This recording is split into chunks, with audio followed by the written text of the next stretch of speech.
Bueno, hoy día que estamos, hablábamos en martes 15 de agosto del 2023, día feriado, desde Valdivia, desde Santiago, con el director de teatro, Víctor Soto.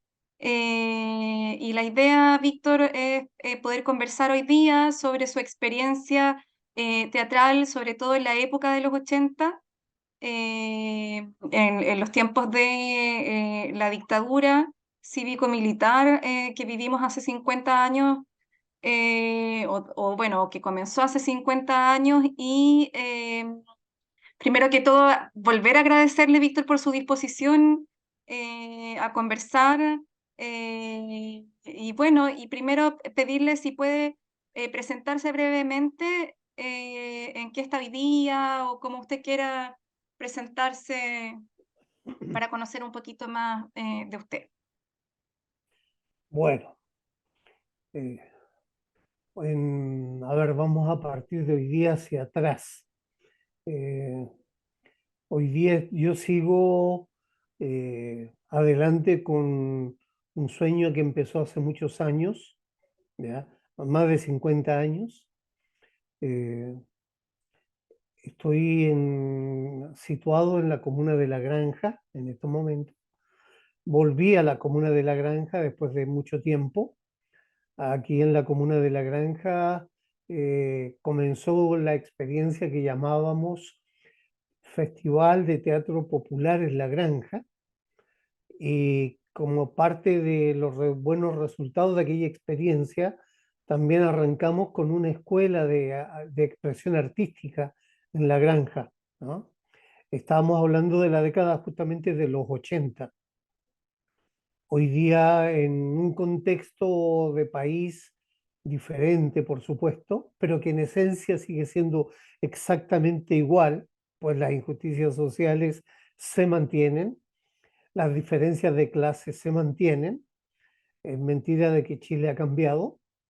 Entonces sigo hoy día como con el hilo de Ariadna, continuando este proceso aquí en la comuna de La Granja, ¿ya? Eh, Estamos con lo que llamamos una casa teatro en el paradero 23 de Santa Rosa, que es un espacio que está sirviendo para ensayos, para presentaciones de obra. En este minuto yo estoy presentando un espectáculo que se llama Neruda, sobre el libro Confieso que he vivido, una versión libre, y se hacen talleres de cueca, eh, eh, sesiones de autocuidado, apoyo psicológico, en fin, o sea, estamos más allá de lo específico en este minuto. Y yéndonos hacia atrás, eh, es parte de aquel sueño que yo tenía en la década de los 60 cuando comienzo con esto del teatro, de poder generar en las comunas periféricas lo que hoy día yo estoy llamando la descentralización y democratización de las artes o el acceso al teatro. Eso que ya comenzó en la década de los 60 hoy día ha ido tomando mucha fuerza, y con experiencias como el mismo Festival de Teatro Popular en La Granja, como después con Entepola y ahora con Enfetela, ha trascendido las fronteras locales, nacionales, sin que yo incluso me lo hubiera propuesto. Entonces, eh, estamos un poco recogiendo toda esa historia y tratando de que en el 10º Enfetela, que viene ahora en enero 2024, generar ese vínculo entre el pasado, presente y el futuro, ¿no? Entonces, en eso estamos en este minuto, eh, procurando sostener este sueño de manera autogestionada, de manera independiente, administrativamente independiente, como Fundación Calibrarte, ¿no? Somos una fundación de los bordes, no de los, no de las fundaciones del centro, ¿ya? Pero ahí estamos, bien, contento porque de alguna u otra manera seguimos con el sueño delante. Víctor, y cuénteme, en los años 60 usted se inicia en el teatro, ¿cómo fue ese inicio? ¿A qué grupos o a qué espacios se vinculó? ¿Cómo recuerda esos comienzos suyos en el teatro? ¿Qué edad tenía? En fin, ¿cómo fue ese inicio? Eh, en la década de los 60, obviamente, todo el trabajo era muy intuitivo, el que nosotros impulsábamos. Incluso yo creo que le comentaba a usted que, dado nuestro empuje, nos guiábamos por un manual que escribió un hombre de teatro de aquella época, que nos dejó de acompañar hace relativamente poco tiempo. Y nos remitíamos a ese libro para copiar los ejercicios que ahí se mencionaban y los replicábamos ya sea frente a un espejo o entre los que estábamos participando de esa aventura. Eh, en esa época fundamos un centro cultural que se llama Centro Cultural La Granja, y ese centro cultural La Granja incluía, además de actividades deportivas, recreativas, incluía teatro, un grupo de teatro. Y el teatro en ese momento nosotros lo hacíamos como a través de sketch, lo que llamábamos los famosos sketch de aquella época. Inventábamos, asociábamos palabras, asociábamos canciones a improvisaciones, ¿no? Y eso era luego, los días sábados, ante un auditorio de alrededor de 30 personas que nos reuníamos en el centro cultural. Cada cual mostraba entonces los resultados de su quehacer semanal. Y nosotros mostrábamos los sketches que hacíamos, ¿no? El busco mi destino, la vuelta al mundo en 80 días, era toda una escenificación muy, muy, por cierto, primaria, eh, que apuntaba ya a lo teatral. En esa época también nos arriesgábamos a montar una obra. Esto todo ocurría en la comuna de La Granja, en una población que se llama San Gregorio, ¿ya? A la altura del paradero 23 de Santa Rosa, que es de donde estamos hablando en este minuto. Y nos atrevimos impetuosamente a montar una obra española de aquella época, que no me acuerdo si era o Los árboles mueren de pie o Prohibido suicidarse en primavera, de Alejandro Casona, ¿ya? Estábamos en esos avatares y en esa época, todo era para nosotros un navegar en un mar que no conocíamos. Por ahí había alguien que estudiaba en aquella época, diseño, en una escuela de la Universidad de Chile. Él nos preparó una tremenda escenografía, una pintura prácticamente. Hoy día sería muy valiosa si la tuviera. Eh, y nosotros íbamos a pulso de animaloide, inventando cómo hacer la obra, hasta que de pronto aparece por ahí un angelito que es amigo de otro amigo y lo trae, y él ya venía con la experiencia del teatro en el cuerpo y en la acción. Y nos comienza a ayudar, nos comienza a colaborar. Él venía desde la ¿Podría, comunidad. Sí, es el nombre de esa persona? sí, se llama, o se llamaba, no sé, porque después ya no, Humberto Buroto, ¿no? En aquella época un muchacho, eh, que estaba estudiando además para ser profesor en aquella época y estaba de amante del teatro. Y, él nos comienza a ayudar, a asesorar, y su asesoría fue tan importante. eh, Llegaba a la población y él llegaba cargado de cosas. Por ejemplo, en una ocasión llega cargado de discos de ópera, ¿verdad? Y en esa época apenas una de las familias tenía un tocadisco, ¿verdad? Y llega cargado con estos discos y los libretos de ópera, ¿verdad? Y nos reunimos en esa casa donde existía el tocadisco, y puestos en círculo nos pusimos a escuchar la ópera y a leer la ópera. De verdad que fue algo mágico, fue algo sorprendente. Leer y ver y escuchar la ópera, ¿no? En una población marginalizada como la San Gregorio había un grupo de 15 personas escuchando ópera, así de manera abobada o embobados.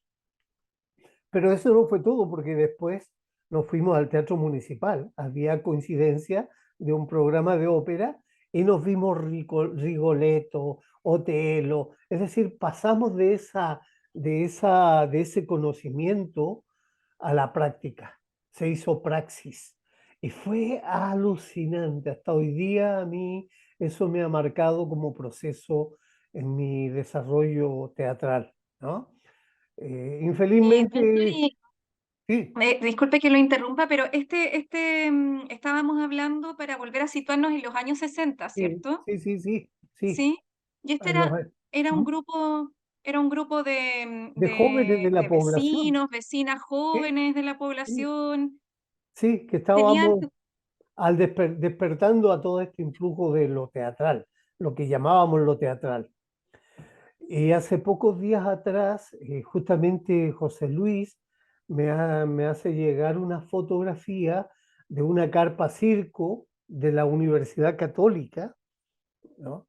Eh, y yo le digo, qué emocionante, le digo yo, porque tal vez esa carpa circo, estamos hablando de la década de los 60, se instalaba en las poblaciones.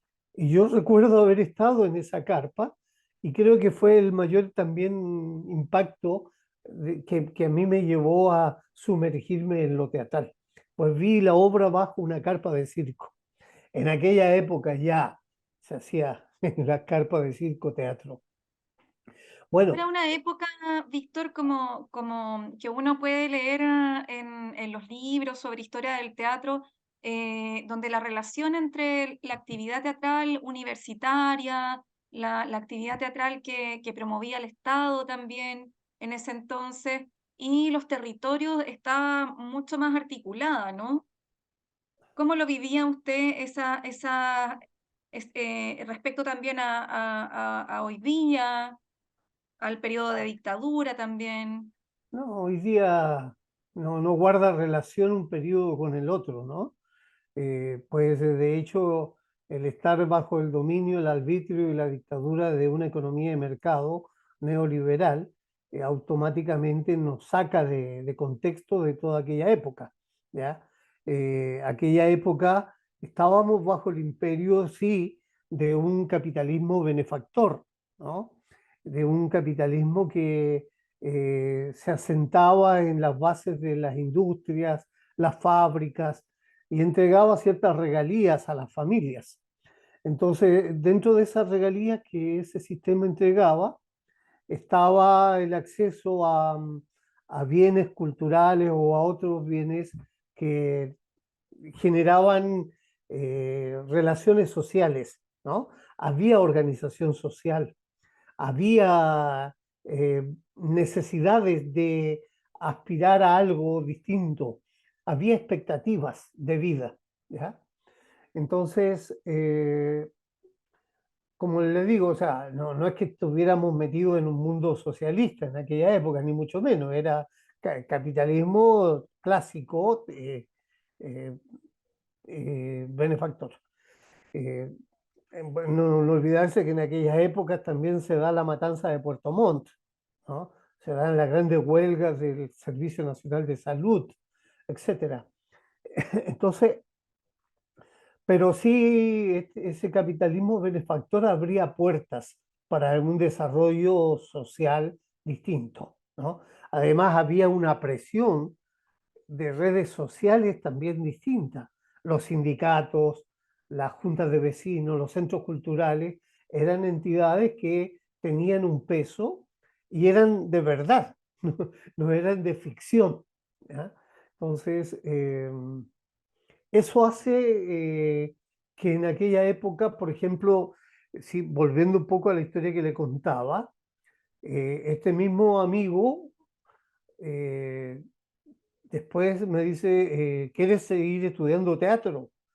A mí y a otro de las personas, yo le digo, sí, claro. Yo estaba en el liceo en aquella época, tenía alrededor de 10 12 años, 14 años, tal vez.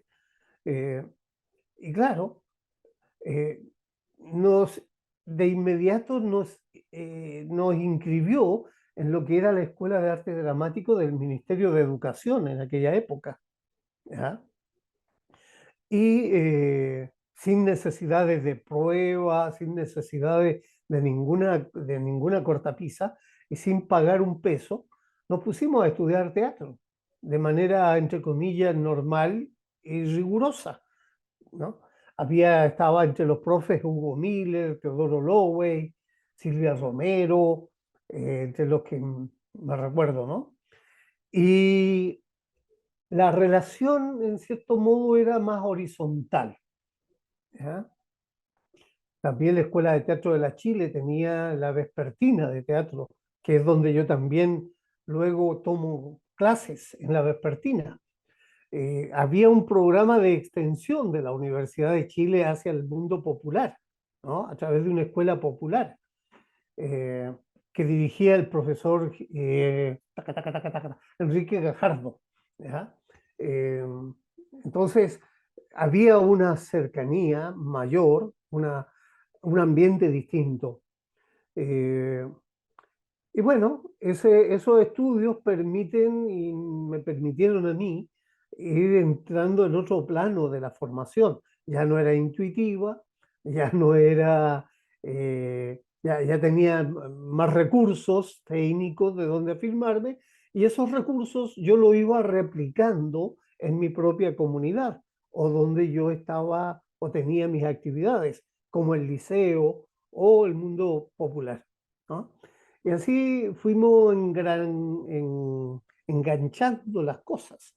Yo estudiaba y replicaba, ¿no? Y a partir de eso, para mí se me fue abriendo un mundo muy dinámico, muy mágico, porque eh, entre medio de todo eso se iba dando una relación con, entre comillas, la élite teatral de aquella época.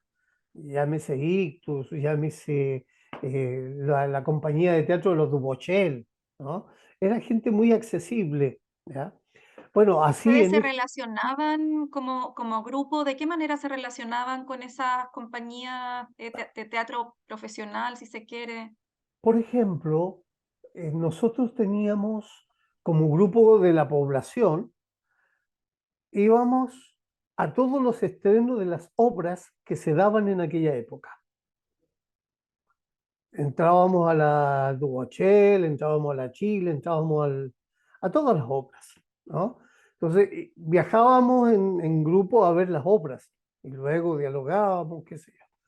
Eh, y luego también por esto de estudiar dentro de la zona centro, se va dando todo este marco de relaciones que le cuento.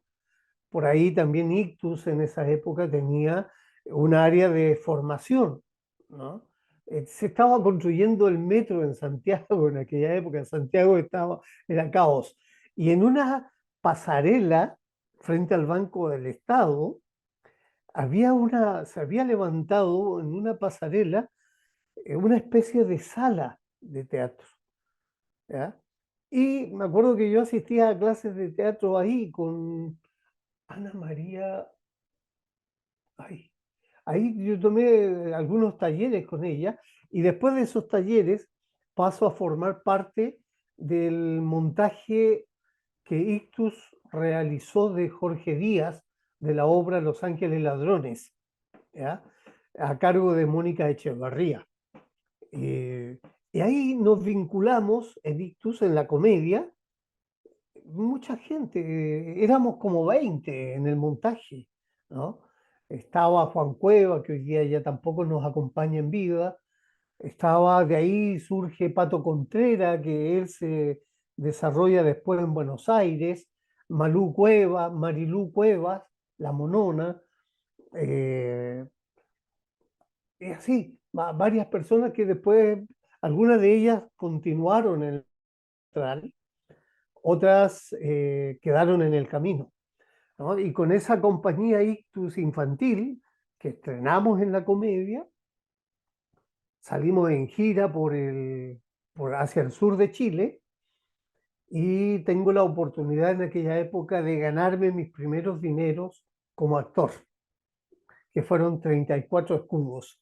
No me pregunte cuánto es sería hoy día, pero ese creo que fue mi bautizo, entre comillas, como profesional, haber ganado mis primeros pesos haciendo mi oficio, ¿no? Y bueno, eh, ¿Ya había salido Víctor en ese entonces del liceo? ya estaba afuera, ya estaba afuera. Ujú. Eh, Esa experiencia, por cierto, marca mi derrotero, ¿no? Porque dentro de mi reflexión de aquella época era, bueno, ¿y ahora qué voy a hacer con todo esto? ¿Sigo en la lógica de la sala de teatro del centro de Santiago o me devuelvo a de donde soy? Y bueno, aquí me tiene en la comuna de La Granja, en la población San Gregorio hasta hoy día, ¿no? Pero sí ¿Y he qué vivido lo con... hizo, ¿Ah? qué lo hizo Víctor? ¿Qué lo hizo a usted tomar esa decisión de quedarse allá en la población haciendo teatro en el territorio en lugar de seguir haciendo su camino más en las salas más centrales? Yo creo que fue un poquito, por una parte, mi timidez social y por otra parte, mi conciencia social, ¿ya? Eh, Creo que eh, en mí se anidó muy fuerte el origen social que yo tengo, una madre de origen campesino, un padre de origen obrero, obrero rural, y ellos me dan una identidad que es la identidad social del mundo pobre, ¿no? Pero el mundo pobre de la conciencia social, ¿no? No el mundo de la pena social, no, de la pobreza, ay, qué terrible, la pobreza, no, la conciencia de clase que llamamos. Entonces, esos elementos creo que para mí me marcaron eh, de manera profunda y me hicieron decir, bueno, ¿dónde voy a servir más yo con mi trabajo? ¿Dónde creo? Todo esto era una locura en el momento, Connie. No era que yo tuviera ¿cómo se llama?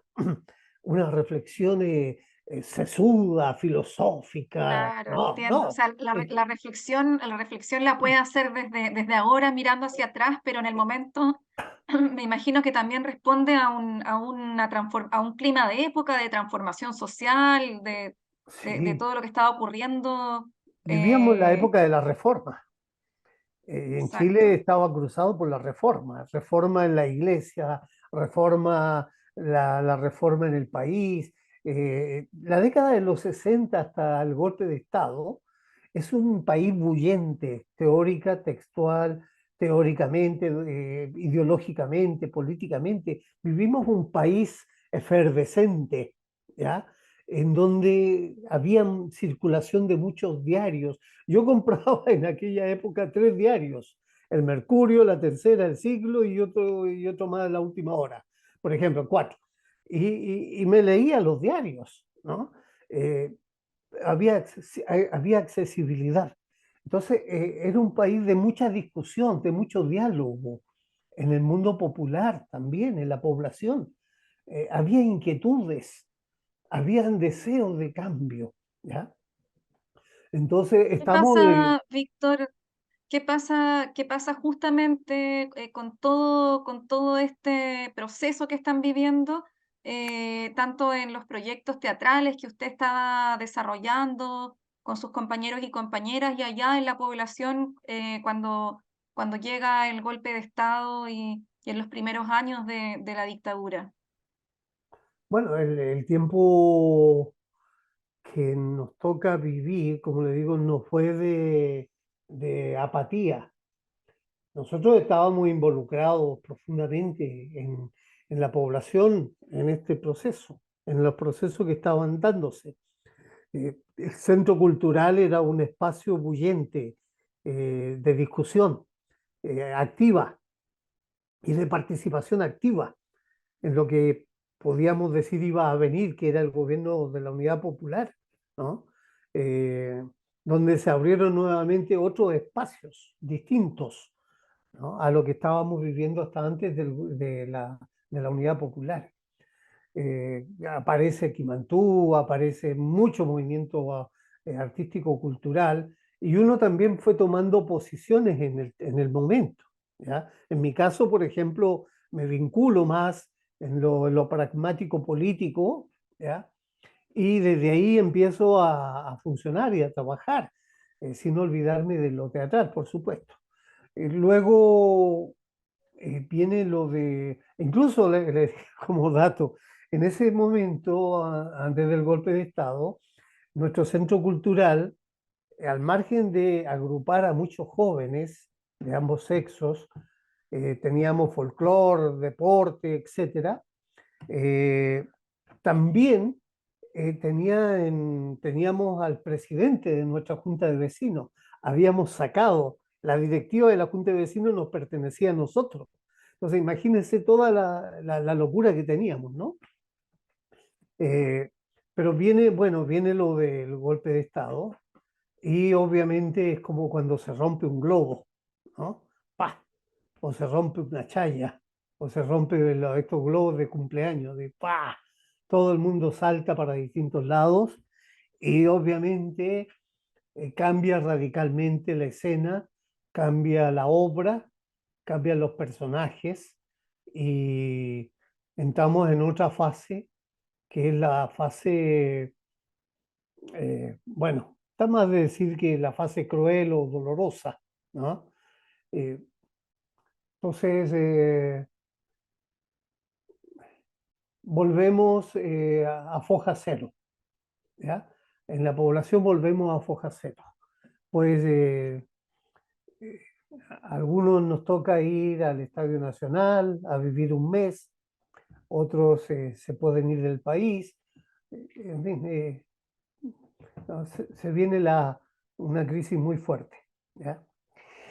Eh, Sin perjuicio de eso, eh, en pleno proceso de dictadura, eh, yo escribía una nota hace poco para alguien sobre lo que significó a partir del golpe de Estado, ¿no? Eh, eh, Cambian las relaciones, ¿ya? La desconfianza, los miedos, pasa a ser parte del paisaje común entre nosotros. La desconfianza entre personas conocidas, familiares incluso, la gente de la misma cuadra. eh, en fin, se dan una serie de situaciones sociales que nos hacen retroceder a tiempos jodidos, ¿ya? Entonces, también nos vamos metiendo para adentro, como dirían en el campo, ¿no? Nos vamos para adentro. Se va produciendo una inmersión en lo personal. Vamos viviendo nuestro propio autoexilio, ¿ya? Eh, ya en la calle no se puede hablar, en la población menos, por lo tanto, eh, todo tiende a ser más bajito, ¿no? A desaparecer información, a desaparecer diarios, revistas, libros, etcétera.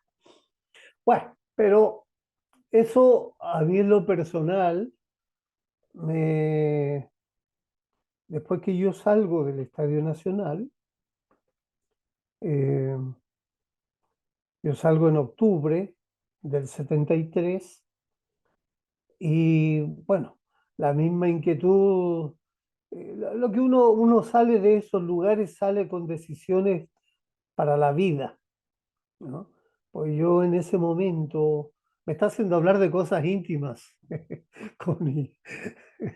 En esos momentos, Víctor, usted habla hasta donde usted estime, Víctor, eh, ¿ya?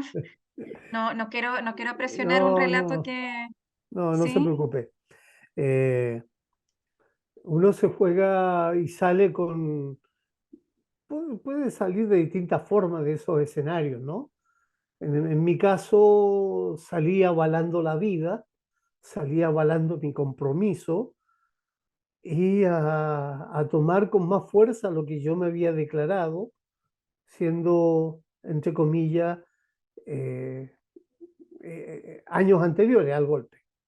Me declaré políticamente, ideológicamente, y bueno, en ese espacio validé eso, esas definiciones. Y a partir de esa, de validar eso y de validar la vida y la muerte, validé la vida asumiendo lo que después empezamos a trabajar o a hacer, ya más bien a partir del 74, en que empezamos nos reencontramos con algunas personas con las cuales rompemos nuestro miedo a la contradicción, se resuelve nuestra contradicción de la desconfianza.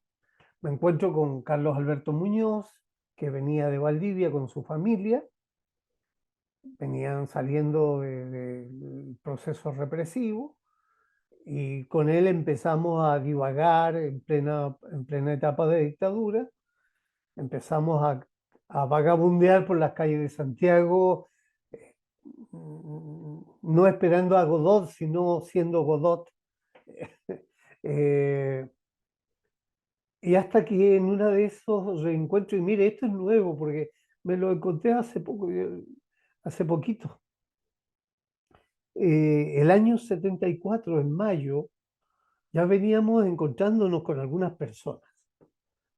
Y entre otras nos encontramos con Chela Hidalgo, que era una actriz y una directora que venía trabajando de antes del golpe de Estado en el Teatro Municipal, en el Salón Filarmónico del Teatro Municipal. Tenía un grupo que se llamaba Carrusel, ¿ya? Eh, y ella estaba montando en aquel momento lo que yo puedo creer que debe ser el primer montaje post golpe de Estado, ¿no? Y bueno, nos encontramos, dialogamos, saludo, abrazo, qué sé yo. Estoy montando Al borde de la eternidad de Francisco Reynó. Necesito actores. ¡Guau! ¡Vamos! Y ahí estaba Carlos Muñoz, Hernán Poblete, que también venía de Valdivia, eh, estaba Sergio Bushman, que en ese tiempo tenía otro nombre y otro apellido, y nos integramos al montaje de Chela Hidalgo en mayo del 74 en el Salón Filarmónico del Teatro Municipal, con la obra que ya le mencioné. Y estrenamos ante el coronel, que era el alcalde de la Municipalidad de Santiago en esos momentos, y el cuerpo militar que había en aquel instante. Ese estreno se llenó de botones dorados y de vestuarios impresionante para el momento que estábamos viviendo, ¿no? Y todos los que estábamos ahí en ese montaje, obviamente, teníamos nuestra propia carga y nuestra propia historia, ¿ya? Pero aún así hicimos la obra. Y la obra sí tenía algunos tintes sociales que rescataba el Chile de la Reforma. La obra era sobre la epopeya de Iquique, ¿ya? Y tenía algunos aspectos sociales rescataba algunos aspectos sociales de Prat, u orientaba hacia temas sociales. Y lo hacíamos con más fuerza entonces, en aquel momento, esa función, ¿ya? La logramos, en la música había una música en vivo que lo hacía un músico que se llamaba Víctor Martínez. No supe más de Víctor Martínez, no sé qué será de él. Eh, y habían unas niñas del ballet que hacían unas coreografías. Entonces ahí estábamos, Carlos Alberto, Sergio Bushman, el que habla, el Hernán Poblete, haciendo nuestro primer debut post-golpe de Estado ahí en el Salón Filarmónico.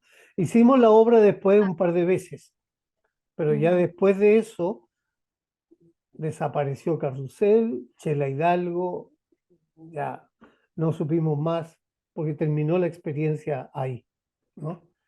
Y eso fue un Desaparecieron en prolegómeno. el, ¿Cómo? Víctor, en el sentido de que los exoneraron. A qué se refiere La obra con...? terminó, terminó el proceso, terminó todo. Y era obviamente, y no podía ser de otra manera porque la obra estaba reñida con el momento político que vivíamos como país. Entonces, tengo la impresión que a Chela le extendieron su contrato, no Ajá. volvió a funcionar y después ya no supe más de ella, ¿no? De Sergio sí, de Carlos sí, de Hernán sí, porque después con ellos montamos lo que llamamos a poco andar Teatro del Molino, ¿ya? Teatro del Molino. Y con esta compañía comenzamos a vagabundear por Santiago,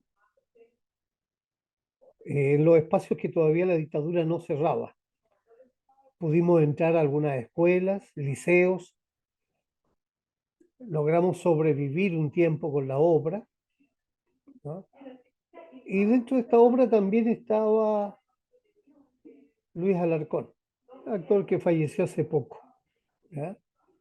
Eh, Estaba Luz Berríos, Lucía Díaz, que era la compañera de Hernán Poblete.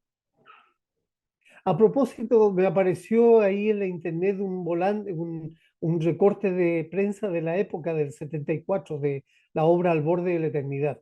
Ahí por ahí se lo voy a Ah, compartir, ¿ya? de la compañía que ustedes tenían sobre la que me está contando, ¿sí? No, no, no, primero sobre la experiencia, es que volví atrás, sobre la Ah, experiencia perfecto. de Del Conchela municipal. Hidalgo y Carrusel, ahí Perfecto. apareció información en la prensa, que la tengo. Ah, perfecto.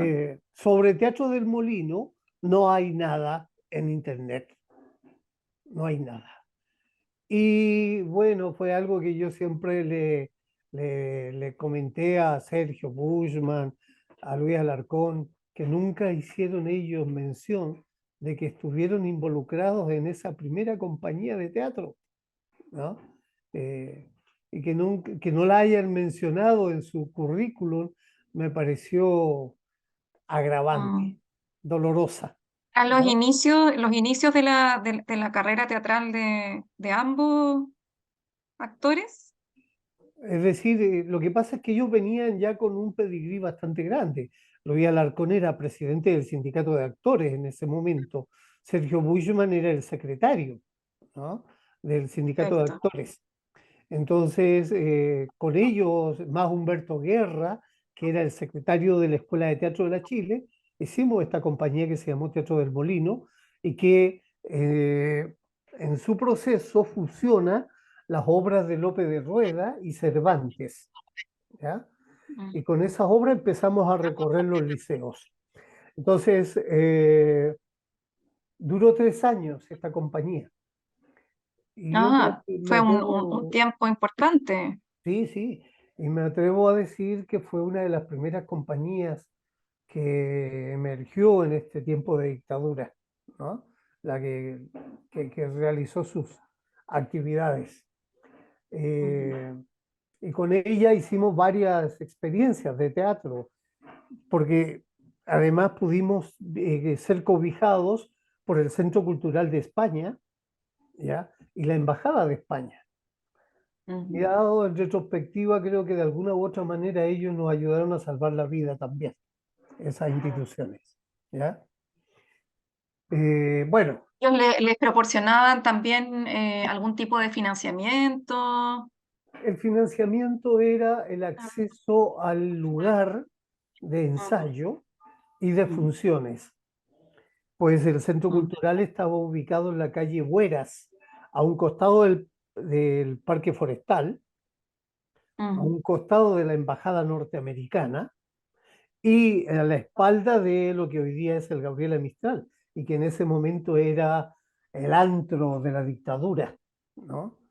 Entonces, imagínense, entre medio de ese espacio estábamos nosotros haciendo teatro a fines del 74, ¿no? ujú. Eh, ¿Y qué público circulaba ahí en ese espacio, sobre todo escolar? no, en ese espacio, bueno, el instituto tenía sus propias actividades de extensión, pero a las obras de teatro, qué loco. Asistían a las funciones que hacíamos, a los estrenos que hacíamos ahí. Bueno, asistía todo lo que se podía. Estaba Roberto Parada, por ejemplo. Toda la gente que venía saliendo del anonimato se empezaba a juntar en estos espacios, ¿ya? Incluso con Roberto Parada hicimos en ese minuto un espectáculo de poesía sobre Antonio Machado, ¿no? Que a él le gustaba mucho, él la dirigió, Roberto Parada. También con Eh, María Maluenda, Víctor. ¿Cómo? Con María Maluenda también. No, no, con Roberto, ¿No? con Roberto. Ujú, solo con Eh, Roberto. sí. Después hicimos otra obra que fue muy interesante, fue El Loco Genovés, sobre Cristóbal Colón de Salvador de Madariaga. Entonces, la Embajada de España y el Instituto del Centro Cultural lo que hacía era, nos brindaba el espacio. Y claro, nos apoyaba de alguna manera u otra con algunos recursos para escenografía o vestuario, ¿ya? Eso sí, pero no, no es que nos asignaran un Un recurso como sueldo. compañía, no, no, Claro, nada. claro. Oiga, Víctor, ¿y qué es lo que estaba pasando paralelamente en ese tiempo allá en La Granja, en la población San Gregorio? Eh, bueno, yo a la población, o sea, por distintas razones yo tuve que salir de la población en ese tiempo. No, no volví directamente a la granja, sino que hasta la década de los 80. Porque toda mi actividad se circunscribió al Teatro del Molino, ¿ya? Y con el Teatro del Molino fue una suerte de punta de lanza con el cual empezamos a activar en poblaciones, en liceos, ¿ya? En algunos eventos semiclandestinos, ¿no? De aquella época, en donde empezaban las primeras formas de respirar de nuestro mundo social, ¿ya? Eh, en ese, cuando el molino deja de girar, el 76, a mí me permitió de manera paralela y simultáneamente generar un espacio hacia las comunidades de la zona sur, ¿ya? Y me veo haciendo talleres en distintas poblaciones de la zona sur, en la Yoa Goulart, de La Granja, en la Lo Valledor, en La Caro, ¿no? En la población La Victoria, eh, haciendo talleres. O sea, a todos estos talleres yo iba por mi propia iniciativa, no porque yo tuviera un respaldo partidista o alguien me estuviera financiando, ¿no? Yo iba a hacer esos talleres con mucho gusto, eh, en condiciones muy complicadas, pues teníamos toque de queda, ¿no? Teníamos una serie de dificultades en contra. La CNI, o sea, en ese tiempo la DINA funcionaba muy fuerte. Aquí hay dos cosas. Una, que se empieza a reactivar el mundo social comunitario en la zona sur. Y dos, también esto va tocando de alguna u otra manera hacia el sector céntrico en Santiago, ¿ya? Porque pues empiezan a aparecer las primeras acciones eh, musicales, de grupos musicales. eh, Estoy medio desordenado y no me pida que me Eso no, ordene porque está, no. está perfecto, porque así son los recuerdos, Ya. desordenados. Eh, Y empezamos en ese, también, allá en eh, el centro está, o esto es más hacia fines de los 70 o mediados de los 70 cuando aparece el Café del Cerro, o antes el Taller 666 en Bellavista. no, yo estoy hablando de No, antes de eso eso. es antes, esto es Antes. anterior. Sí, sí, sí. Estamos hablando en pleno proceso 75. No sé en qué fecha aparece el Café del Cerro, no, no me acuerdo. Pero estoy hablando todo esto está mezcladito, ¿no? Eh, en esa época de 75 tal vez aparece un esfuerzo por generar lo que se llamó la COTAF, la Comisión de Teatro Aficionado, ¿no? Y yo participaba con la gente que estábamos impulsando eso de la COTAF. Y se hizo un Y primer tenía, encuentro de teatro en el subterráneo del Cariola, en la Sala Flores. Eh, tenía, do- era una continuidad de la ANTACH, de la Asociación Nacional de Teatros Aficionados, ¿o no? Podría ser, si lo colocamos en esa perspectiva, podría ser, ¿ya? Era un esfuerzo más bien, más que revivir la Antach, ¿no? La Antach pertenece a la década de los 60, 70. Exacto. eh, También yo tengo el honor de estar ahí vinculado a eso. La COTAF es más bien una expresión desesperada por volver a la vida, ¿no? Entonces se hace un encuentro de teatro en el subterráneo del Cariola, en la sala Alejandro Flores,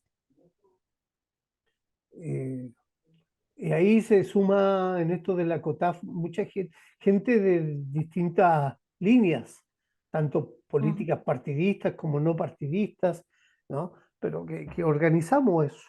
Eso también te genera conflicto porque eh, a poco andar estamos en el periodo duro.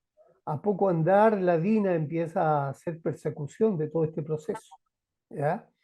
Eh, Empiezan a buscar a los compañeros que estaban al frente del ANTACH. Eh, uno de los compañeros que creo que sigue hasta hoy día desaparecido es el hermano de un músico importante de apellido Solovera, ¿no? Eh, que Patricio él Solovera, ¿no? Sí, sí, sí. Que él se dedica después a hacer música para teatro también. Ujú. Claro. Eh, Hay varias personas. Eh, entonces, todo esto va generando, aparece después otro grupo con el cual yo empiezo a trabajar, todo esto ya post Molino, que se llama Tarima, ¿no? Que son gente que egresa o estuvo en escuelas de teatro o egresó, y que empezamos a hacer un trabajo a través de la obra de Federico García Lorca, montamos una obra sobre Lorca y empezamos a recorrer las poblaciones también, ¿no? O sea, se empieza a dar. Es decir, mi función, mi labor, no estaba en el punto del centro de Santiago ni en estos lugares eh, que son importantes, ¿no? A lo sumo mi experiencia llegó a la café, a la Peña Camarundi y a otra más por ahí, ¿no? Donde hacíamos teatro en esas peñas. Pero básicamente fue eh, trabajar en las poblaciones. Y ahí fue un trabajo arduo. Todo esto Connie, era volver a la vida, ¿no? Ujú. Era rearticularnos, reencontrarnos, ¿no? Y bueno, paralelo a eso, todo eso se va dando subterráneamente, todo un hacer político, pero en ese momento lo que era vigente y lo que estaba activo y aparecía públicamente éramos nosotros. ¿Ya? Después, al tiempo después, aparece toda la expresión partidista, política, qué sé yo, de organizaciones sindicales, etcétera. Eso es posterior. A qué se refiere Víctor con que eran ustedes los que aparecían públicamente? Éramos los que estábamos haciendo teatro de alguna manera. Y de ahí por ahí algunos compañeros que se animaban a cantar en las peñas o empiezan a aparecer las peñas en las poblaciones. ¿Ya? Ujú. Empezamos a usar los espacios parroquiales, ¿no? Las capillas. En esos lugares empezábamos a articularnos y a hacer los eventos.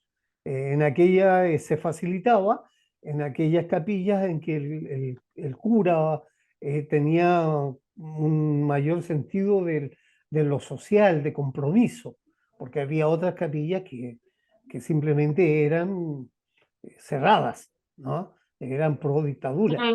en el caso allá de San Gregorio, ¿tienen una capilla que acoge actividad cultural o no?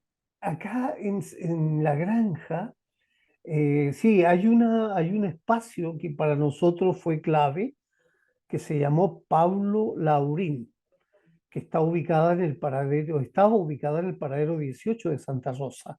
Yo viví en el 23, recorríamos a pie ese espacio, ¿no? Eh, y ahí, en ese lugar, centramos nuestra labor con presentaciones de teatro, con talleres de teatro, ¿no? Eh, y con, también presentábamos semiclandestinamente, por ejemplo, El Gran Dictador de Chaplin. Nos conseguíamos por ahí una copia y la presentábamos, la La hacíamos, proyectaban. la proyectábamos, ¿no? Entonces, eh, también nos atrevimos a salir los 11 de septiembre, los primeros 11 de septiembre, salir a las plazas para hacer algunas acciones con actividades teatrales o animación teatral, ¿no? En esos lugares. Y bueno, todo esto va a desembocar hasta la década Mm. de los 80, el 84. A todo esto debo hacer un homenaje a Gerardo Badilla en esta relación, porque con él era músico, cantor, un tipo fantástico. Con él damos forma y vida a lo que llamamos la compañía de teatro La Carreta en aquella época. O sea, toda esta actividad que yo le he mencionado anteriormente, desordenada, un poco anárquica, que yo iba para allá, para acá, hacía talleres en muchas partes, desemboca en la necesidad de crear esta compañía La Carreta. ¿Ya? Y La Carreta tiene tres acepciones. Una, en homenaje al tema de los presos políticos. Dos, como recurso de sobrevivencia en las poblaciones y como hecho folclórico, ¿no? El símbolo de la carreta y la de Tespis, que va de lugar en lugar, ¿no? Eh, y la carreta pasa a ser, para mí, la punta de lanza de un trabajo ya más organizado, más ordenado, ¿no? Ya me, ¿Eso ya me, coincide, Víctor, coincide con su vuelta a vivir a la granja? exactamente, exactamente. Eh, la granja pasa a ser mi eje de ubicación territorial. Empiezo a formar talleres en la granja. En, en algún momento me veo armando 5 talleres en la comuna, integrado por mujeres, por jóvenes, ¿no? Adultos, adultas, etcétera. Y todo esto va a desembocar al año 87, ya con mayor conciencia de dónde estábamos instalados y parados, y organizo lo que llamo el primer festival de teatro poblacional en La Granja. ¿Ya? Eh, ya había habido algunas intenciones. Sí, sí, por favor. Sí, mire, es que me gustaría preguntarle respecto a propósito del Festival de Teatro Poblacional, sobre estos nombres también, de estas formas de nombrar la actividad que hacían, porque en algún momento me contaba sobre la COTAF, ¿cierto? Que reunía a las compañías o grupos o personas vinculadas al teatro aficionado, pero también está ahora el teatro poblacional, están los otros circuitos de teatro. ¿Cómo usted ve esas denominaciones? Bueno, la COTAF obedece a una sigla, ¿no? Comisión de Teatro Aficionado. Esa era la que quería organizar a los teatros que existían en las poblaciones o en algunos gremios que todavía podían subsistir. ¿A qué nombraban Sigla. teatro aficionado ¿Cómo? como desde la COTACH? ¿A qué tipo de actividad teatral nombraban teatro aficionado desde la COTACH? Al que se hacía de manera eh, obviamente no profesional, que no reeditaba con su trabajo y que lo hacía de manera eh, voluntaria, ¿no? Que lo hacía de manera espontánea, tal vez, y sin ánimo de otro que poder hacer lo que le gustaba o lo que quería hacer, ¿no?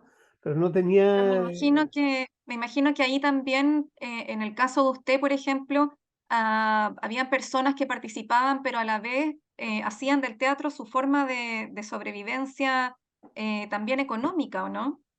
todo eso es muy subterráneo, Connie.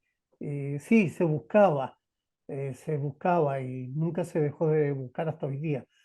Pero básicamente era el impulso por inconsciente o consciente de volver a la vida, de volver a vivir, ¿no?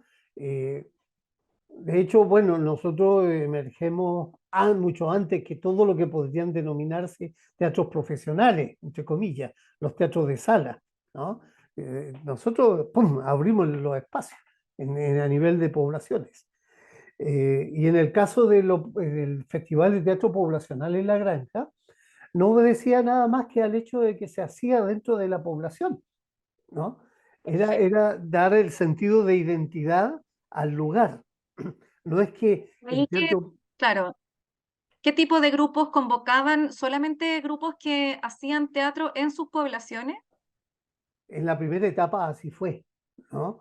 Eh, el primer día o sea, se supone que nosotros empezábamos el día viernes y cerrábamos el día sábado en el festival, ¿ya? Eh, la cantidad de grupos que aparecieron hasta ese momento daba cuenta de una emergencia importantísima de gente interesada en hacerlo, ¿ya? Nunca ninguno de nosotros estuvo preocupado por el dossier, no estábamos preocupados por si el grupo reunía ciertas particularidades, entre comillas, técnicas, ¿no? No existía eso. Eh, Llegó de todo. Llegó, me acuerdo de un muchacho que llegó y que él lo único que quería era poder tener el espacio para presentar su trabajo y él era una persona minusválida, ¿no? Y que hizo un sociodrama, ¿ya? Y todas las obras que llegaban tenían un poco el sello de lo que estábamos viviendo en cada población, ¿ya? De hecho, hay por ahí un rescate que hizo una productora audiovisual, Proceso, que Ah, rescata sí, algunas imágenes de esa sí, experiencia sí, que y está que en la la, página de la Cineteca. ya, Sí. y que la pone en contraposición con otra experiencia que se daba más en la zona centro, con gente que estaba en las escuelas de teatro y que tienen otras disquisiciones para ver el fenómeno. Ah, no conozco ese material. Yo estaba pensando en otro Se llama que Entretelones. Jonathan, el entretelones. Sí, sí, sí, sí. Eh, Ah, sí. ya, Lo, entonces, lo que pasa es que Proceso hizo eh, o sea, tomó la experiencia nuestra, nos entrevistaba a nosotros. Después, en aquella época, mire usted, empiezan a emerger actividades en el centro de Santiago, en este caso en el barrio Bellavista, ¿ya? También estuvimos apoyando eso. Y en ese se daba de todo ahí, era como las ferias de pulgas, y había teatro también, había gente que hacía teatro ahí. Y entonces Proceso hace un contrapunto entre lo que estaba sucediendo en la población, qué es lo que era teatro popular o teatro, ¿no? Versus este otro teatro que podía emerger, entre comillas, de gente de escuelas, ¿ya? Y en que ellos decían que no, que lo que ellos hacían era sacar la sala a la calle, ¿no? Era teatro en la calle, sacaban la sala a la calle. Y nosotros lo que hacíamos era teatro directamente en el barrio, en una cancha de fútbol o de baby fútbol o lo que sea, ¿no? Entonces ahí aparecen algunas disquisiciones muy, hoy día las miro yo con mucha, lo he podido volver a ver ese video y me parece, bueno, es parte de un tema que se arrastra después, ya con el tiempo, cuando se empiezan a formalizar las acciones, aparecen las escuelas de teatro, aparecen la formalización de lo teatral, en que lo que es aficionado, lo que es población allá, lo que es teatro, teatro profesional acá. ¿Ya? Mm. Entonces, no, nosotros no hacemos teatro panfletario, nosotros sí hacemos teatro panfletario. El teatro de la población es un teatro rústico o el teatro panfletario es un teatro, qué sé yo. Esas ¿Y por qué disquisiciones. usted, Víctor, cree que allá en los 80 o en la época que estamos hablando, esas distinciones eran un poco más móviles? No había tanta clasificación O del sea, tipo de teatro. lo que pasa es que siempre ha existido esa clasificación. De hecho, la ANTACH es reflejo de eso, pero no era en oposición al teatro profesional, ni el teatro profesional se oponía a la ANTACH. No, no Entiendo, existía sí. eso. Pero después, ya, porque, bueno, las formaciones van demandando ciertas o van imponiendo ciertas actitudes, aparecen estas Mm. disquisiciones entre lo profesional y lo no profesional, ¿ya? Cosa que a mí me tienen sin cuidado, porque hay tanto teatro profesional que es malo, como tanto teatro, entre comillas, popular que es malo o es bueno, igual al otro lado, ¿no? Lo que hay Mm. son que ahí hay que hincar el diente desde el punto de vista de las formaciones técnicas, de las formaciones actorales, etcétera, etcétera, ¿no? En el caso del festival que ustedes comenzaron a generar a promover con la compañía La Carreta, que era el Festival de Teatro Poblacional, ¿cierto? Sí, sí, sí. Eh, ¿Cómo hacían, como volviendo a recordar ese primer festival, cómo hicieron esa convocatoria? ¿Cómo fue? ¿Qué gestiones hicieron? ¿De qué manera difundieron el festival para que llegaran tantos grupos de distintas poblaciones? Yo creo que la primera herramienta que teníamos a la mano era la radio Bemba, la radio de boca en boca, ¿no? Entonces, esa, esa, esa radio fue la que generó todo el movimiento, porque nosotros no teníamos acceso a periódicos ni a celulares, a internet, no había en ese tiempo. Entonces era esa radio la que funcionaba. Y así fue como hasta La Granja llegó prácticamente muchos grupos de toda la zona sur de Santiago, ¿no?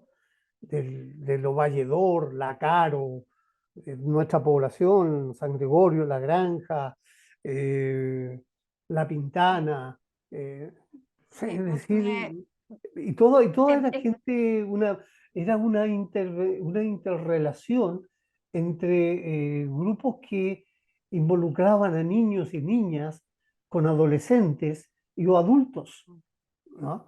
O también eran grupos con, aunque molesta un poco el concepto, pero gente dueña de casa, ¿no? Que se dedicaban parte de su tiempo a hacer teatro. Y yo trabajaba con ellas, ¿no? Eh, y por lo tanto, ellas se presentaban en ese espacio. Por lo tanto, la primera convocatoria era verbal, ¿no? Vengan. Y llegaba la gente. Increíble, pero llegaba. Luego el espacio propiamente tal era una suerte de cancha de baby fútbol o de básquetbol que estaba situada al interior de una casa que tenía un patio muy grande y esta familia, la casa, la cancha la arrendaba como medio de sobrevivencia para la familia, ¿ya? Entonces, tenía una gradería toda añajosa, palos podridos, los camarines eh, eran pequeñas barraquitas así, con una banquita, sin iluminación, sin nada. eh, y el escenario que usábamos eran tarimas abandonadas que nosotros refaccionábamos. Inclusive una de las tarimas nos las prestó una gente de un centro, de un jardín infantil que la tenían abandonada hace años, a la lluvia, etcétera, etcétera, y pesaba como condenada, ¿no?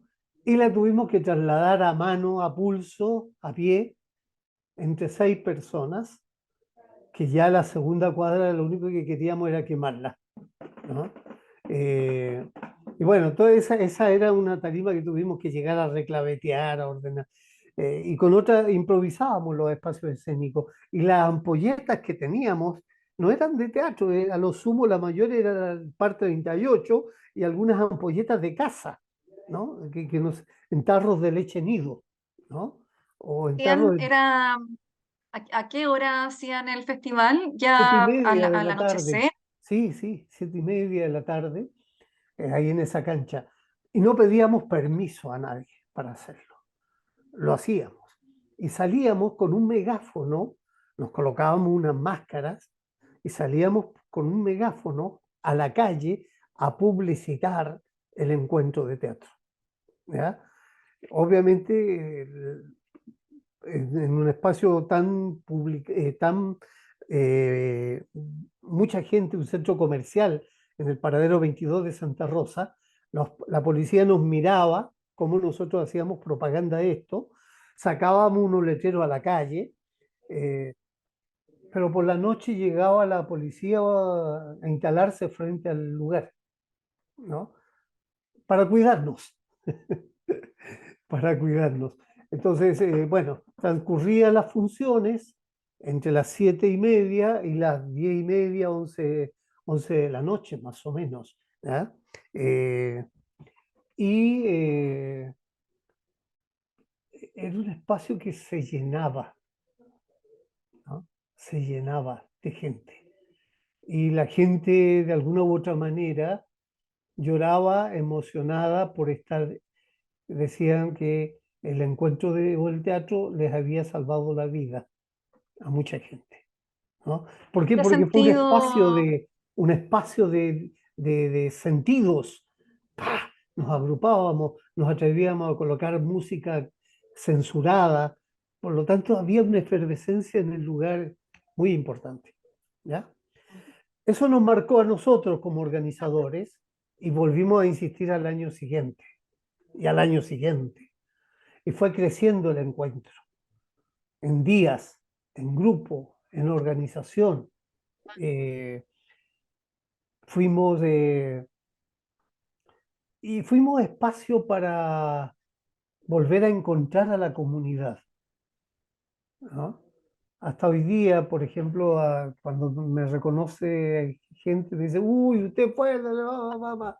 Sí, le digo, y otro que ni se piensan que puedo haber sido yo, digamos. Eh, entonces, ahí debutó Jorge Guerra. Cuando volvió del exilio, llegó Jorge Guerra a presentar ahí su trabajo, ¿no? Eh, Jorge Guerra Pimpón. ping-pong, ping-pong, sí. Pasó mucha gente por ahí, gente que venía del exilio, llegaba al lugar y se emocionaban y juraban amor eterno. Todo esto siempre fue a pulso, Connie. Nunca tuvimos un proyecto que nos respaldara económicamente. No tuvimos, salvo apoyos muy puntuales y muy específicos, Por ahí pasó Claudio Di Girolamo con su TT2, su taller Teatro 2. En fin, o sea, servimos de espacio para mucha gente. Y a Mm. partir de eso, de esa realización, también empieza a cambiar un poco el carácter en la población de lo teatral. Porque en la medida en que vamos avanzando, van apareciendo el tacho de teatro, la cortina negra, van apareciendo las técnicas, ¿no? Vamos creciendo en formación, porque vamos desarrollando talleres, ¿no? De teatro. Eso le iba a preguntar, Víctor, porque el festival de teatro era un evento de algunos días, una vez al año, pero durante el año se mantenían haciendo talleres, habían grupos que seguían funcionando. No, no paramos nunca, Connie. El encuentro era un espacio que se fue constituyendo en un lugar en que mostrábamos los resultados del año, ¿ya?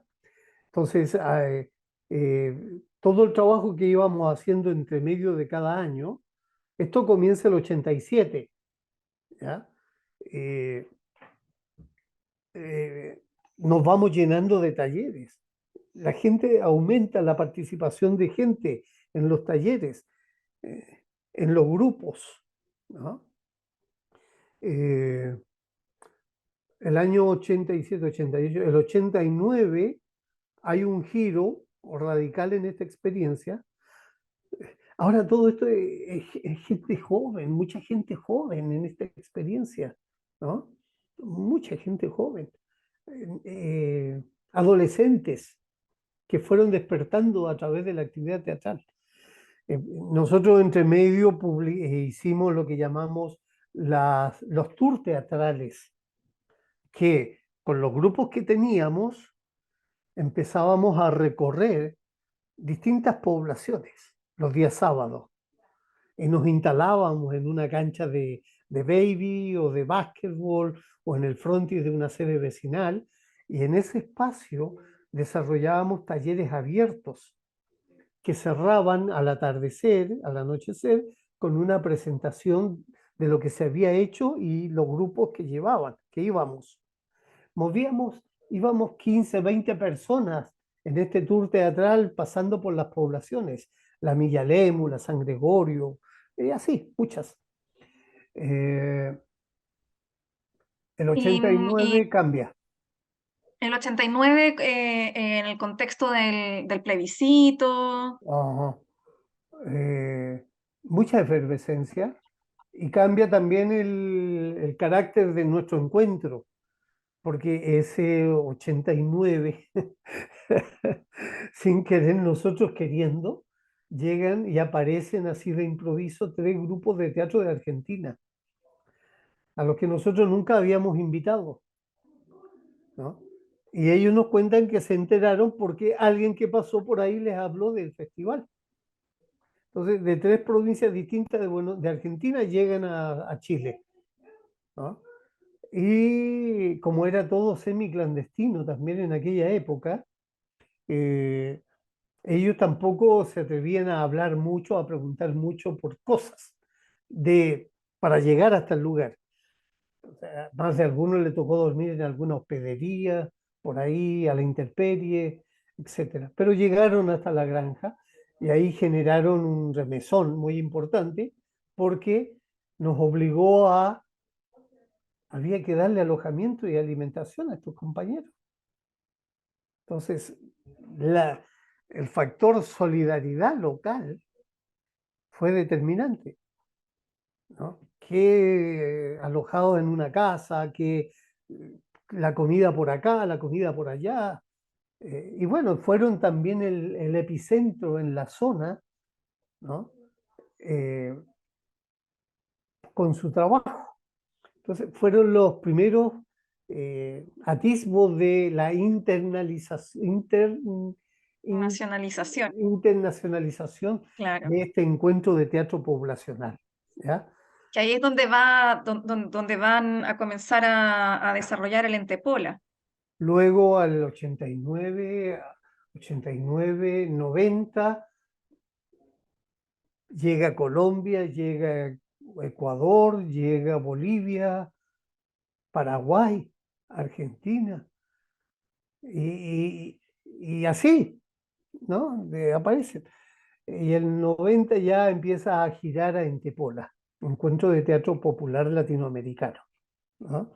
Porque ya lo latinoamericano se instaló como hecho concreto y real en este encuentro de teatro poblacional, ¿ya?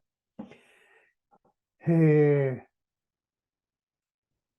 y eso también significó nuevos impactos en lo local, ¿ya? Logramos con el teatro que la gente saliera a las calles, se integrara a las actividades, ¿no? Eh, y se involucrara más todavía con el trabajo que se estaba haciendo en la comuna. A todo esto ya, bueno, ya estaba alargado todo lo político, partidista, ya estaban todas las instituciones funcionando, se peleaban los cargos, se peleaban, ya empezaba Claro. la chuchoca política partidista a funcionar, ¿no? Y a marcar otros derroteros dentro del hacer social, político, cultural de país, ¿no? Eso Pero también nosotros implica una... seguíamos, Ah, eso le iba a preguntar, si eso ¿no? implicó también todos esos movimientos, una nueva, un repensarse ustedes como colectivo, como iniciativa, o No, siguieron manteniéndose allá en la granja haciendo no, esto estas siguió, porque actividades. fue transversal. Inclusive después los partidos se acercan a esta experiencia para cosas distintas, se acercan, ¿no? Eh, los grupos de teatro empiezan a circular por actividades que impulsaban los partidos políticos, ¿no? Las peñas, etcétera. Entonces, pero nosotros seguíamos con nuestra lógica avanzando, eh, pero sí nos vimos complicados porque, eh, ¿qué sucede? Que la comprensión de parte de lo que tiene, de la comprensión de lo artístico, político, social, cultural, es muy particular mirada desde el punto de vista político partidista. No hay una comprensión de este otro fenómeno. Y eso genera conflictos también. De hecho, se produce la primera elección municipal eh, y en la comuna de La Granja van amigos que estaban muy cerca a toda esta experiencia de teatro, ¿no? Van de candidato a alcaldes, ¿no? Por sus partidos políticos. Y como estábamos todos cruzados hasta ese momento, todos parecíamos apuntando a lo mismo. Pero cuando surge esta historia de la alcaldía y un X partido político gana la alcaldía, eh, automáticamente se produce desavenencias con nosotros, porque nos empiezan a pedir ciertas actitudes de disposición al hacer partidista que nosotros no aceptábamos, ¿no? Y eso hace que estos amigos que asumieron la alcaldía nos cierren la puerta de lo que podría haber sido los apoyos tan importantes desde la institución oficial a este proyecto de teatro. Es más, nos tenemos que ir de la comuna, ¿no? Producto de Víctor, esta... y ahí ¿qué comprensión manejaban ellos de la actividad teatral que se tensionaba a la que ustedes venían desarrollando? Yo creo que la principal era que nosotros teníamos que ponernos a disposición de ellos. Que un poco eso se refleja con el primer gobierno de la Concertación, ¿no? Eh, cuando, a ver, ya. Eh, hasta antes de la existencia del gobierno, del primer gobierno de la Concertación, nosotros trabajábamos en los espacios parroquiales, ¿ya? Pues bien, asume Elwin el gobierno y al primer día que se asume ese gobierno, se empiezan a cerrar los espacios locales.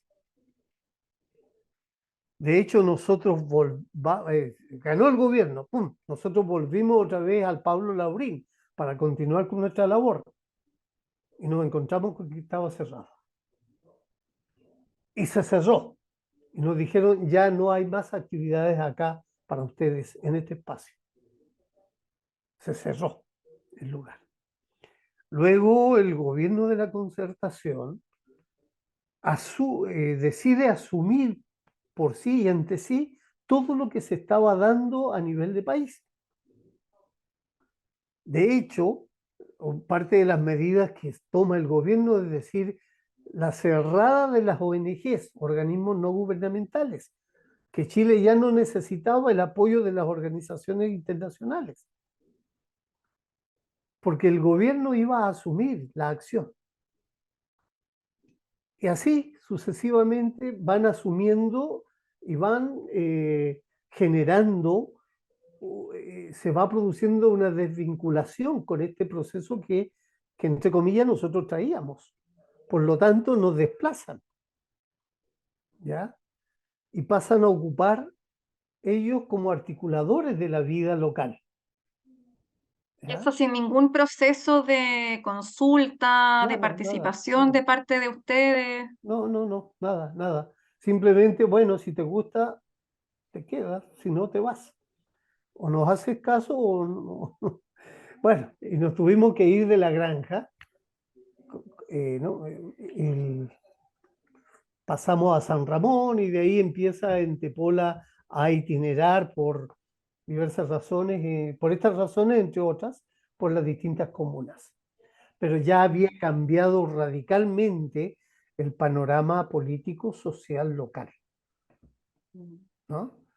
Esto es una clase de historia de Chile, Víctor, porque vamos pasando de los 60, son cómo va transformándose la sociedad en Chile, la cultura, todo el Mm, proceso que vivimos, que se vivió en el país sí, y de una va, manera tan y va, fuerte.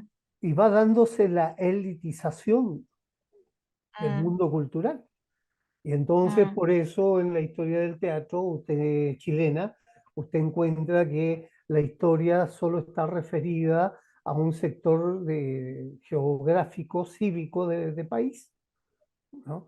A las salas de teatro, a los grupos que debutaban en una sala, los que aparecían en prensa. Ahí se radica también el tema teatral en Chile. Entonces se mm, empieza a desconocer todo lo otro que está en los bordes del país, ¿no? mm. Pero eso obedece a las lógicas verticales, ¿no? Que se van tomando los espacios de poder en el país.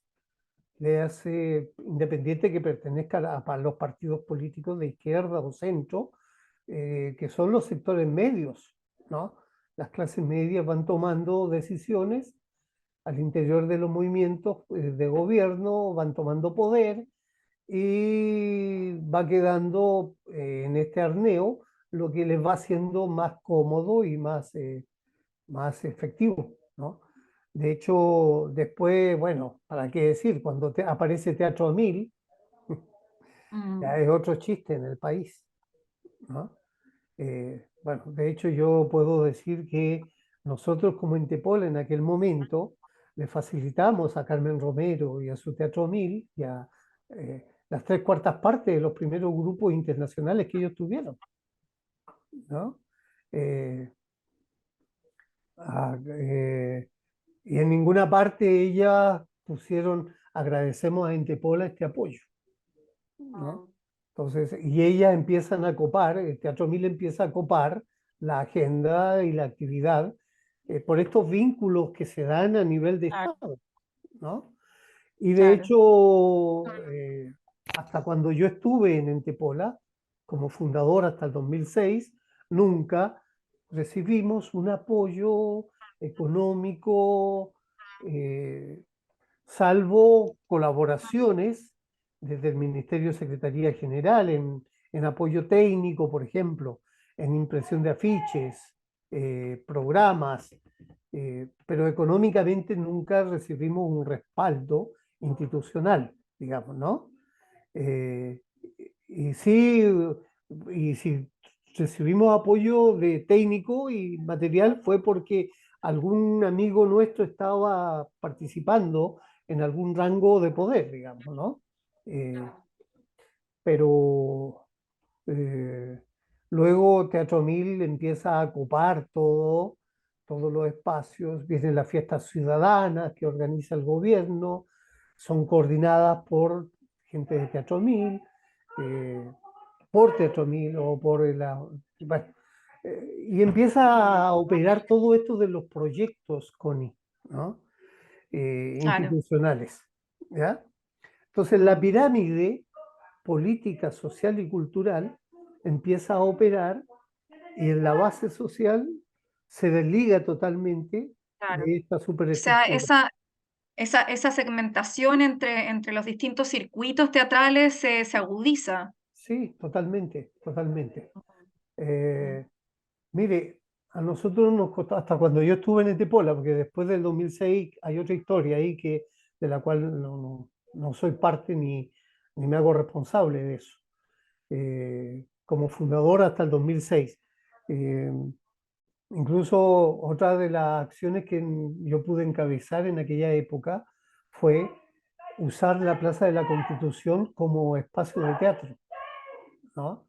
Entepola logra, después de unas peleas impresionantes con la burocracia institucional, incluida situación carabineros, ministerios, etcétera, nos autorizan para hacer teatro en la Plaza de la Constitución, estando el Palacio de Gobierno aún bombardeado y la Intendencia también, ¿no? Y conseguir eso fue todo un esfuerzo, un sacrificio, eh, pero lo tuvimos que hacer a pulso, ¿ya? Eh, versus, versus a cuando la, la, los gestores culturales oficiales de la época empiezan después también a usar eh, la Plaza de la Constitución. O sea, después de que nosotros abrimos la Plaza de la Constitución, se convirtió en un espacio de realizaciones artísticas de envergadura, ¿no? Pero nosotros la hicimos así con con nuestros propios recursos, ¿no? entiendo. Víctor, Incluso, sí, quería como para ya ir de a poquito cerrando este encuentro, porque podemos tener más adelante otros donde podamos conversar de los devenires de esta actividad teatral en el contexto de la transición, ¿cierto? Si podríamos volver a mirar como, o haciendo un balance. eh, ¿Qué significó como para usted en lo personal esos años de actividad teatral en el contexto de la dictadura? ¿Qué significó para sus procesos personales? ¿Cómo lo ve usted el lugar que le otorga a esas experiencias en su biografía?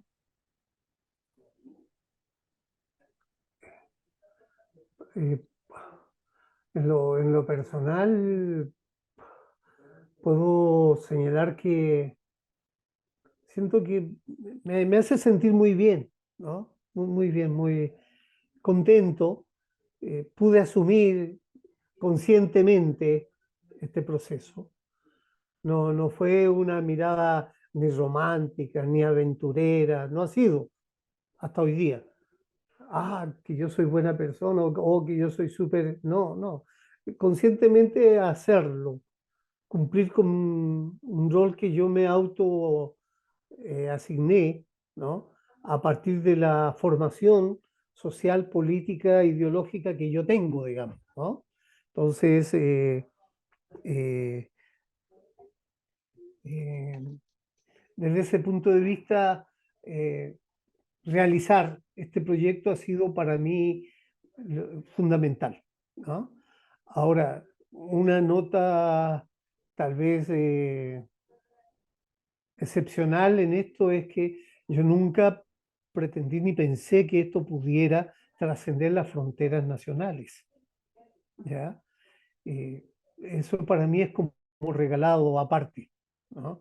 Porque cada grupo que llegó a Chile en tiempos de dictadura vio el modelo que se fue haciendo con Entepola o con el Festival de Teatro Poblacional y pidió permiso para replicarlos en su país, en sus países, ¿no? Es así como incluso hasta hoy día me llegó información hace poco de que se está haciendo en Venezuela, en Tepola, que se está haciendo en Ecuador también, ¿no?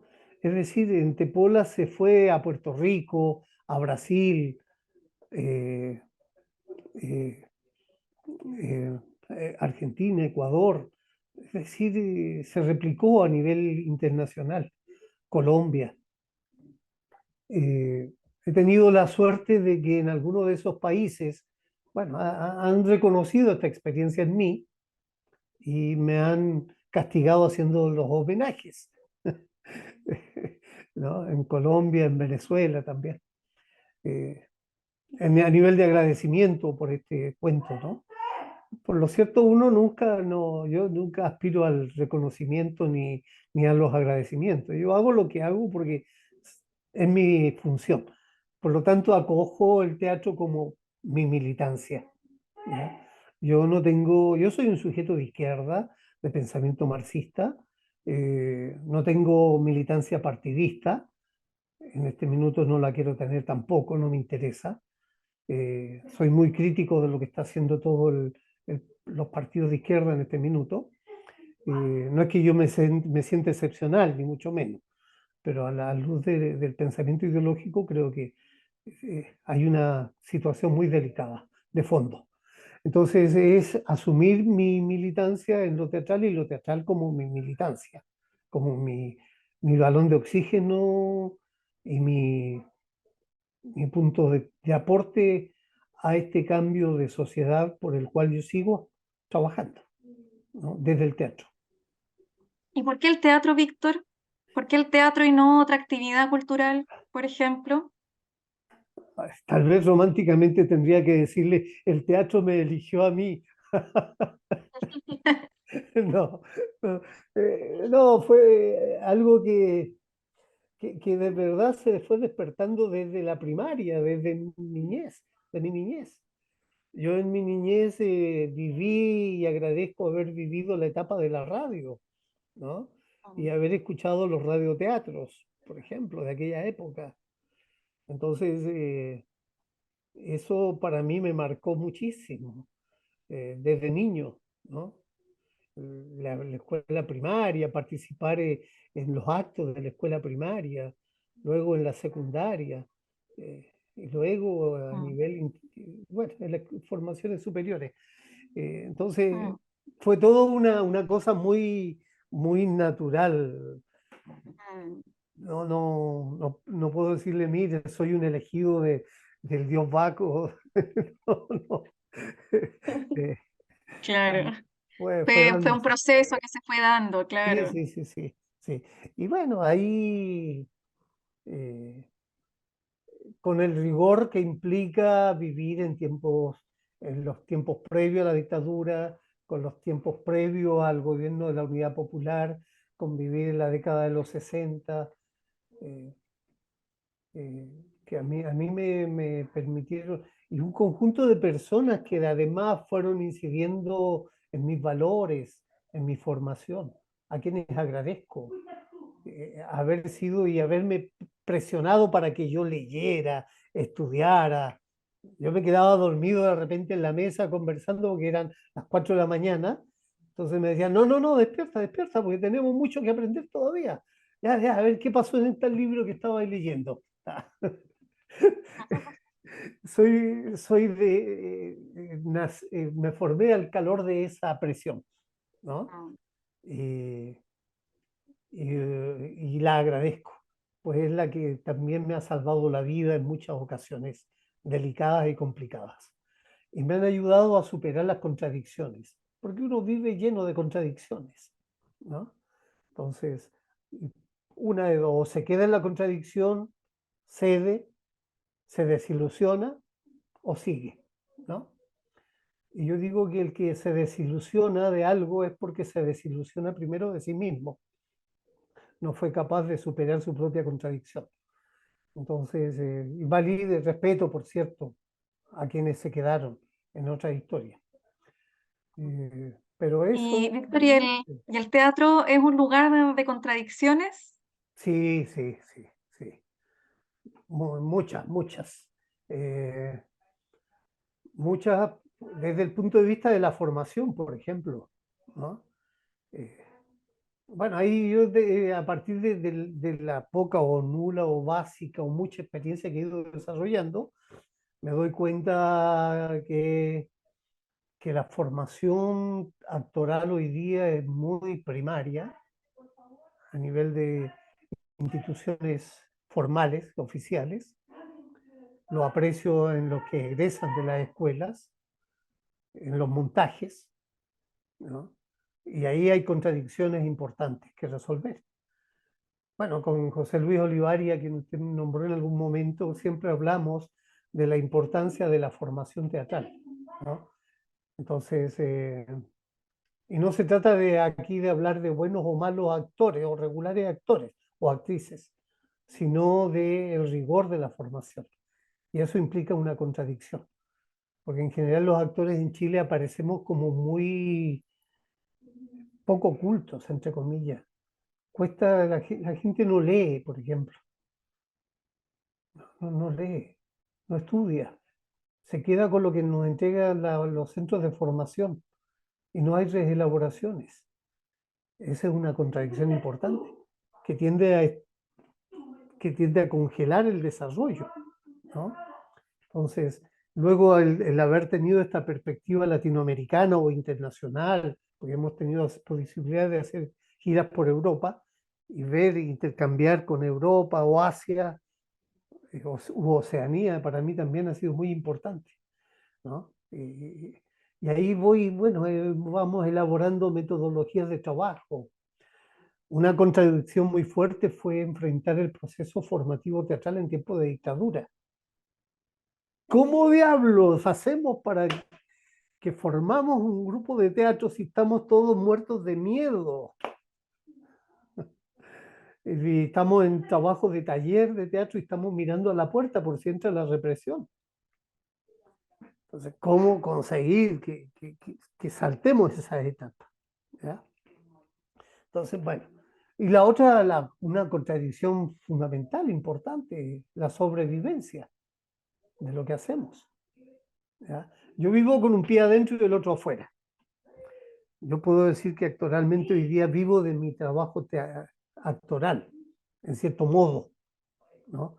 Más una pensión que me dieron por haber sido expreso político, que eso es otra contradicción, que vivo, ¿no? Eh, entonces, poder sostener el oficio, poder sostener desde el punto de vista político, ideológico, cultural, y no caer en la típica presión del sistema, ¿no?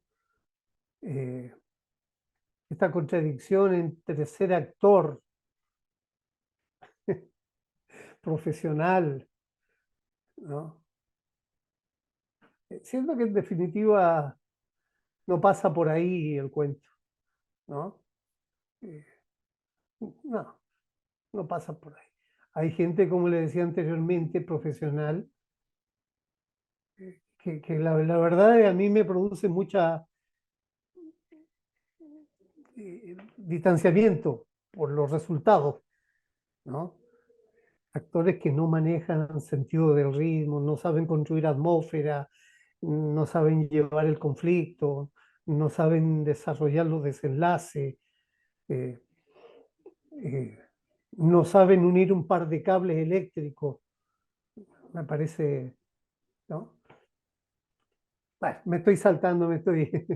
eh, yo le agradezco a usted, Connie, la posibilidad de siempre he estado un poco renuente a hablar de estas cosas, pero creo que usted y Jonathan, otro amigo suyo también, me han hecho sacar cosas del baúl de los recuerdos que creo me sirven mucho para lo que estoy haciendo hoy día también, ¿no?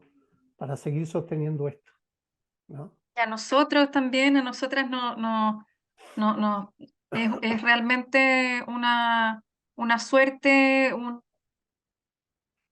un aprendizaje, un aprender también a escuchar y conocer estas otras historias que le dan mayor densidad a la historia del teatro en Chile, que pueda ser Mm. contada desde distintos espacios, por distintas personas también, distintos contextos, distintas visiones del teatro también. Mm. Ahora, esta es mi visión personal, ¿ah? No es la lectura oficial de lo que pasa en teatro, no, es una vivencia personal, es la historia personal que me ha permitido cruzar diferentes segmentos. Santiago es tan chiquitito, Mm.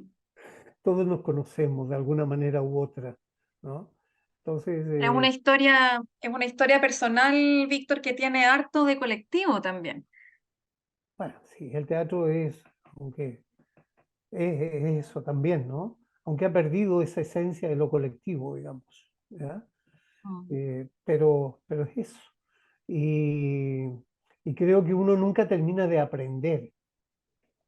Aquel que dice ya aprendí todo lo que tenía que aprender es una mentira. Es tan dinámico esto del teatro.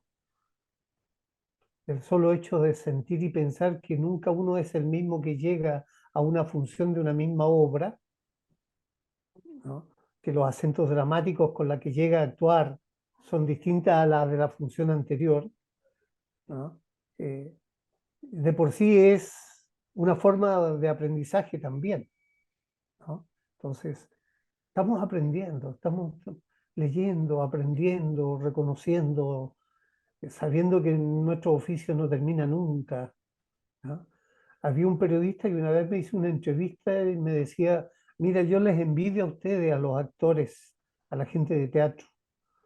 Él era redactor periodístico, deportivo. Sí, me decía, porque ustedes pueden estar muriéndose, pero están hablando de teatro y siguen haciendo teatro, a veces incluso hasta enfermos. Pero ocurre que hay gente de los deportes que no lo puede hacer, que llega a una edad determinada y tiene que abandonarlos. En cambio, ustedes no, me decía. Y eso es admirable, es Claro. admirable. Tiene muchos lugares de participación también el teatro. Sí, sí. Y desde el punto de vista de formación no es solamente el ser actor o actriz. Exactamente. Y Sí. eso es parte de lo que yo expongo en los talleres. Yo digo, mira, Mm. el teatro te ofrece muchas expectativas, muchas posibilidades. Primero, Mm. claro, puedes ser actor o actriz. Si desarrollas tales posibilidades, puedes llegar a ser director, puedes llegar a ser dramaturgia, puedes llegar a ser electricista, carpintero, puedes llegar a ser tallerista, maquillador, puedes llegar vestuarista, en fin, te ofrece además una variedad de posibilidades laborales complementarias. Eso. Bueno, Víctor, Mm. quiero agradecerle por el espacio, por los relatos que nos comparte, de sus experiencias también de vida con el teatro. Y, y agradecerle la confianza y la generosidad de habernos compartido estas experiencias. Y espero también que, bueno, que vamos a seguir en contacto yo voy a hacer una transcripción de esta entrevista que me gustaría también compartírsela a usted para que la tenga, Se lo ¿ya? agradecería. Y a partir de esa misma transcripción puede ser que me surjan algunas nuevas preguntas, entonces no quiero ser tan insistente, pero lo voy a seguir No se preocupe, convocando, ¿ya? no se preocupe. Le agradezco la posibilidad eh, y el hecho de poder compartir esto, porque también a mí, como le digo, me ayuda a desempolvar la historia. eh, pues si uno no tiene historia, mal puede tener presente también y mal puede tener futuro, ¿no? Entonces, es importante. Así que gracias por despertar estos fantasmas, estas cosas, porque ayudan a crecer. Gracias a usted, Connie, por darse el tiempo.